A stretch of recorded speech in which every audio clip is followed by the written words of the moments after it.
On Capitol Hill, Brian. Certainly was, Wolf. You know, this was Eric Holder's sixth appearance before Congress regarding Fast and Furious. He was grilled for more than 4 hours today, but his headaches in this case seem far from over. Under growing Republican pressure to resign, the threat of a contempt of Congress charge hanging over his head, the Attorney General endures what may be his most contentious hearing yet over Operation Fast and Furious, the gun tracking program botched by the ATF. Thousands of AK-47s and other guns lost, many carried into Mexico and used in violent crimes. It gets personal when Eric Holder's questioned about the 2010 murder of Border Patrol officer Brian Terry. Guns from Fast and Furious discovered near his body. How many more Border Patrol agents would have had to die as a part of Operation Fast and Furious for you to take responsibility? I'm not claiming to be a perfect person or a perfect Attorney General. I get up every day and try to do the best job that I can. I have great faith in the people who work in the department. And, you know, that kind of question, I think is frankly, and again, respect, I think that's beneath a member of Congress. Holder's deputies are accused by Republicans of knowing about Fast and Furious long before Terry's death, which they deny. Holder is grilled over his assertion that he didn't know about the program until more than a month after the murder. Come on. From December 15th until the end of January, you don't learn about a gun walking operation ongoing in your department? And I'm supposed to go home and tell my constituency that that's the facts?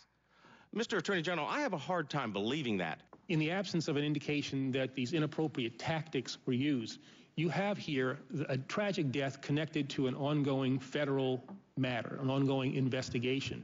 You know, unfortunately, that happens all the time. One congressman cites what he believes is a pattern of deception going back to Holder's days in the Clinton Justice Department. Holder's response? That was among the worst things I think I've ever seen in Congress. In some ways, what you did was fundamentally unfair, just not right. Now, Chief Republican investigator Darrell Issa is threatening to hold the Attorney General in contempt of Congress if he doesn't produce additional documents within a week. One expert says that could lead to a legal case against Holder, but likely won't go that far. There's no cabinet official that I'm aware of that wants to go through the criminal process or even a contempt process.